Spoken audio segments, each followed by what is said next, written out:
Crossing the Queensboro Bridge isn't just a journey over the East River, it's a high-risk venture for pedestrians threading through one of the New York City's most notorious pathways for accidents and close calls. Critics rated this bridge one of the New York City's most dangerous bridge to walk. Queensboro Bridge, the 59th Street Bridge, we know it can get busy with cars. But what about pedestrians?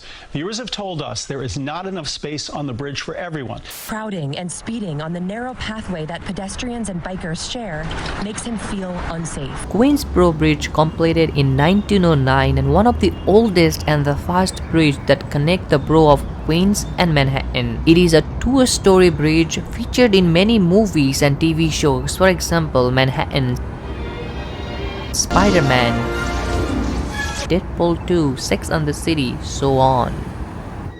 This narrow 4 to 5 feet space used by both pedestrian and cyclist cause serious hazards. One says the pathway is too narrow to meet federal guidelines. We had multiple pedestrian injuries. I am a 5'4", 130-pound woman, and the bike lane and the pedestrian pathway each are about the size of my shoulder. Especially with these battery-powered bike and scooters. They are unhinged with their speed, and often you will see mopeds are here as well, even though mopeds aren't allowed here. These cause serious life-threatening situations both for cyclists and pedestrians, especially when the weather is bad outside and at night time. Especially at night when it gets darker. There's a lot of mopeds that drive on the bike lanes too, which is very dangerous. Disclaimer, I'm not here to blame cyclists because they have the same rights to be here on the bridge, and they should also deserve a wider and safer bike lane. Because this bike lane is so narrow and not have enough space. But my main point, when you are riding in such narrow and risky path, you should be more responsible on your action. What happened, a lot of them ride irresponsibly while browsing on their phone. They are not only causing their life in danger, but also people who are trying to walk, they are in danger as well. Some of them just don't want to slow down when they're passing other cyclists or pedestrians. You can imagine the consequence when you will hit someone with 10 to 15 miles per hour. It's a real life-threatening situation, both for cyclists and pedestrians. Man we spoke to says this side almost cost him his life. I could have, lost fingers or limbs or cracked my skull open. Years ago, when Brooklyn Bridge has the same combined lane, it was a chaos. Cyclists used all kinds of profanity towards the tourists/pedestrians. After many reports incident, finally Brooklyn Bridge got their separate bike lane, which is a relief for pedestrians and people who want to enjoy the view of Manhattan and enjoy the Brooklyn Bridge. The working class people of the city who doesn't even own a car and need to use the Queensboro Bridge on a regular basis, they often face these consequences and their life in danger. After so many incidents, they claim to the city officially announced a plan years ago that they will make a separate exclusive pedestrian lane on a south outer roadway, but things are keep getting delayed. What is the timeline? Can you give us at least the months? At a hearing in March, council member Julie Won pressed the DOT for a completion date. Probably in early 24. So now you're changing it to early 24. Last time we spoke, you told me that it will be open by late 2023. The estimate has since been pushed back a fourth time, now to the middle of 2024. Imagine the view from that south outer roadways. It's gonna be one of the best pedestrian lane in the city because the view you will get from there, it's absolutely breathtaking. It also will be very beneficial for New York City because then people will more willing to cross the bridge, just like the Brooklyn Bridge. It's gonna generate a lot of revenue for the businesses on the Long Island City, and the overall neighborhood will get benefit from a single pedestrian lane. But the most important thing, it's gonna be safer for both pedestrian and cyclists because they both will have their separate lane. Reached out to the Department of Transportation, who told us in part they are, quote, committed to expanding cycling and pedestrian space, unquote, but that they can't begin until repairs finish on the upper deck of a bridge that's more than a century old. Hopefully after the construction has been done on the upper roadway, the DOT will seriously consider making a better and safer Queensboro Bridge pedestrian walkway. Now watch the video till end, it would be a POV experience. I will let you enjoy how it actually feels like when you are walking here in this bridge. And there will be so many crazy incidents, and I could have knocked out by one of these crazy unhinged rider.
Thank you so much everyone for watching this video. I hope you guys enjoyed it. If so, then before you leave, hit that like button, subscribe if you haven't, and also let me know your thoughts in the comments. And one last thing, will you dare to walk on the Queensboro Bridge? Let me know your answer in the comments.